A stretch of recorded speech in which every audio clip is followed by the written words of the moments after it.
Hello students, आज हम बात करने वाले हैं यूनिट्स ऑफ मेमोरी के बारे में। तो इसमें सबसे पहले हम जो यूनिट होती है उसके बारे में समझेंगे, जिसका नाम है बिट। और बिट के बारे में हम पहले ही बात कर चुके हैं कि बिट का मतलब होता है बाइनरी डिजिट, और उसको हम या तो 0 से रिप्रेजेंट करते हैं या हम 1 से रिप्रेजेंट करते हैं। इस चीज़ को आपने समझना है कि जो बाइनरी डिजिट होता है वो या तो 0 होगा या 1 होगा। और दूसरा आपने एक और चीज़ यहाँ पे याद रखनी है, this is smallest unit of memory also, smallest unit of memory. इस चीज़ को मैं यहाँ पे कोट कर रहा हूँ, this is smallest unit of memory. तो आपने याद रखना है, जब भी हम सबसे छोटी इन्फॉर्मेशन कंप्यूटर मेमोरी में स्टोर करने वाले होते हैं तो हम बोलते हैं कि we are going to store a bit, या तो 0 स्टोर करेंगे या 1 स्टोर करेंगे। और इसी बिट को क्या बोला जाता है, बाइनरी डिजिट बोला जाता है। और एक चीज़ मैंने आप लोगों के साथ और शेयर की थी, जिसमें हमने ये बात करने की कोशिश की थी कि ये जो 0 और 1 होते हैं, ठीक है, ये बूलियन सेट का पार्ट होते हैं, बूलियन सेट। तो इसमें थोड़ी सी मैं आगे चलने की कोशिश करूँगा और आपको कुछ बाकी यूनिट्स के बारे में भी बताने की कोशिश करूँगा। तो उसके बाद हमारे पास जो अगली यूनिट आ जाती है, उस यूनिट का नाम होता है निबल्स। ठीक है, निबल जो है वो किसके बराबर होता है, 4 बिट्स के बराबर होता है। याद रखना है कि जब हम कंप्यूटर मेमोरी में किसी 4 बिट को स्टोर करेंगे तो उसको हम एक निबल मेमोरी बोलेंगे। याद रखना है, कंप्यूटर मेमोरी में जब हम 4 बिट्स यानी 4 बार या तो 1111 या 000 या 1010 इस तरह से हम 4 बिट्स का यूज़ करके जब कंप्यूटर मेमोरी में इंफॉर्मेशन को स्टोर करने की कोशिश करेंगे तो हम उसको बोलेंगे कि वो एक निबल मेमोरी है। तो एक निबल मेमोरी में कितने बिट्स होते हैं, 4 बिट होते हैं। ये चीज़ आपने थोड़ी सी याद रखनी है। उसके बाद अगर मैं बात करूं अगली मेमोरी के बारे में, विच इज़ बाइट। अगली जो यूनिट है हमारे पास, यूनिट ऑफ मेमोरी है, दैट इज़ बाइट। बाइट जो होता है वो 8 बिट्स के बराबर होता है। अच्छा, इसमें थोड़ा सा मैं और आगे ऐड करने की कोशिश करूंगा। 8 बिट्स का मतलब होता है 4 बिट्स प्लस 4 बिट्स। ठीक है, 4 बिट्स प्लस 4 बिट्स। 4 बिट का मतलब होता है एक निबल, 1 निबल, और दूसरे 4 बिट का मतलब भी होता है एक निबल। तो एक निबल प्लस एक निबल हो जाएंगे 2 निबल्स। कितने निबल्स, 2 निबल्स। तो एक बाइट को जो है हम 2 निबल्स भी बोल सकते हैं। ये चीज़ आपने ध्यान में रखनी है। ठीक है, इसके बाद हम और आगे चलने की कोशिश करेंगे। और इसके बाद जो है आपने एक चीज़ सबसे पहले याद रखनी है, जैसा कि मैंने अगली हमारे पास यूनिट है विच इज़ किलोबाइट, जिसको हम केबी बोलते हैं। ठीक है, उसकी जो शॉर्ट फॉर्म है उसको क्या बोलते हैं, केबी जो है हम बोलते हैं। आपने एक चीज़ याद रखनी, हमेशा याद रखनी है कि जो हम लोगों के पास जो शब्द होता है, जो यहाँ पे एक नंबर दिया हुआ है, number is 1024, the number is 1024, इसको हमेशा ही 2⁻10 लिखा जाता है।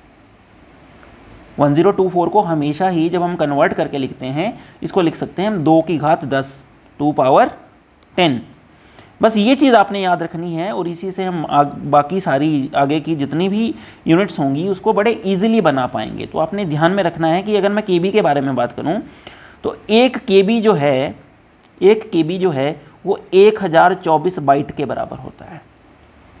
और 1024 का मतलब होता है 2⁻10, 2⁻10, और साथ में आपने लिखना है बाइट्स। ठीक है, तो एक केबी में 1024 जो है बाइट्स होते हैं। और अगर आपको बोले कि इसमें बिट्स कितने होंगे तो आप बोलेंगे 1024, और एक बाइट में कितने बिट्स होते हैं, 8।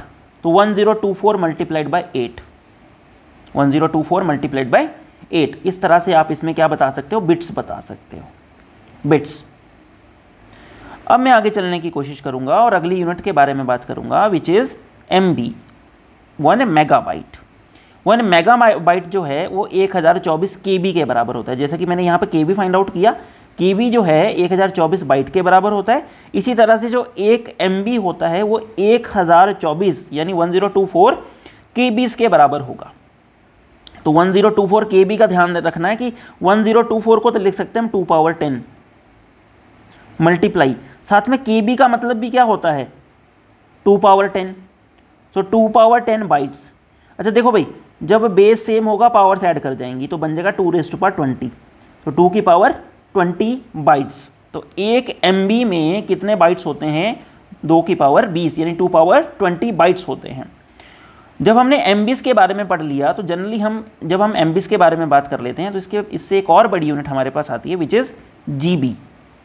GB का मतलब था गीगाबाइट। ठीक है, तो गीगाबाइट जो है, जैसा कि हमने यहाँ पे MB पढ़ा, तो वो 1024 MBs के बराबर होगा। और 1024 का मतलब कितना है? ध्यान से देखना है। 1024 का मतलब होता है 2 पावर 10, और 1 MB का मतलब कितना होता है? 2 पावर 20। सो 2 पावर 20, तो 2 पावर 20, 10 प्लस 20 विल बी 30। तो 2 पावर 30 बाइट्स के बराबर ये आ गया। उसके बाद मैं अगर इसके बाद वाली बात करूं, विच इज़ टेराबाइट, जैसा कि आजकल हमारे पास जो कंप्यूटर सिस्टम में हार्ड डिस्क आनी शुरू हो गई है TBs में, 1 TB, 2 TB, ठीक है, 3 TB की जो हार्ड डिस्क आती हैं, उसके बारे में हम बात करने वाले हैं। तो terabyte, this is terabyte, TB मतलब टेराबाइट। टेराबाइट जो है 1024 GB के बराबर होगा। तो 1024 का मतलब क्या? 2 पावर 10, और GB का मतलब क्या? 2 पावर 30। तो 2 पावर 30 लिखोगे, तो 30 प्लस 10 विल बी 40। तो 1 टेराबाइट 2⁻40 बाइट्स के बराबर होगा। उसके बाद हम एक और, इसके बाद अगली वाली हमारी लगती है, जिसको बोला जाता है पेटाबाइट। एक और यूनिट है जिसको क्या बोला जाएगा? पेटाबाइट बोला जाएगा।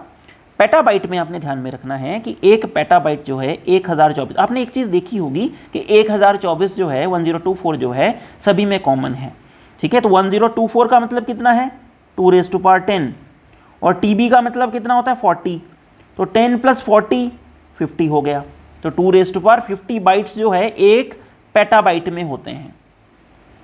ठीक है, 1 पेटाबाइट में होते हैं। उसके बाद पेटाबाइट के बाद हम लोगों के पास एक और यूनिट आती है जिसको हम बोलते हैं एक्साबाइट। एक्साबाइट, 1 एक्साबाइट में 1024 पेटाबाइट्स होते हैं। 1024 पेटाबाइट्स के बराबर ये होता है। तो आपने कैसे ध्यान में रखना है कि 1024 का मतलब होता है 2⁻10, और साथ में अगले TB में कितने होते हैं? 50, 2⁻50। तो 2⁻50, 10 प्लस 50 विल बी 60। तो 1 एक्साबाइट में जो बाइट्स होते हैं वो होते हैं 2⁻60। ठीक है, तो उसके बाद हम बात करेंगे ज़ेटाबाइट के बारे में। पेटाबाइट के बाद हम बात करने वाले हैं ज़ेटाबाइट के बारे में, जिसको ZB भी लिखा जा सकता है या ZB भी लिखा जा सकता है, और ये किसके बराबर होता है? 1024 एक्साबाइट के बराबर। ठीक है, तो 1024 का मतलब तो हमें समझ आ गया कि 2⁻10 है, और साथ में जो EB है, एक्साबाइट है, उसका मतलब होता है 2⁻60। जब इनको हम ऐड करेंगे तो इट विल बी 10 और 60 जो है वो 70 बन जाएगा। सिमिलरली आप बाकी जो 3 यूनिट्स हैं हमारे पास, उनको भी इसी तरह से जो है डिराइव कर सकते हो। ठीक है, तो आप लोगों के लिए ये होमवर्क है कि बाकी जो है आपने खुद ट्राई करनी है। तो आज जो है हमने different types of memory units के बारे में पढ़ा। ठीक है, तो आई होप आपको ये चीज़ समझ आई होगी। ठीक है, थैंक यू सो मच।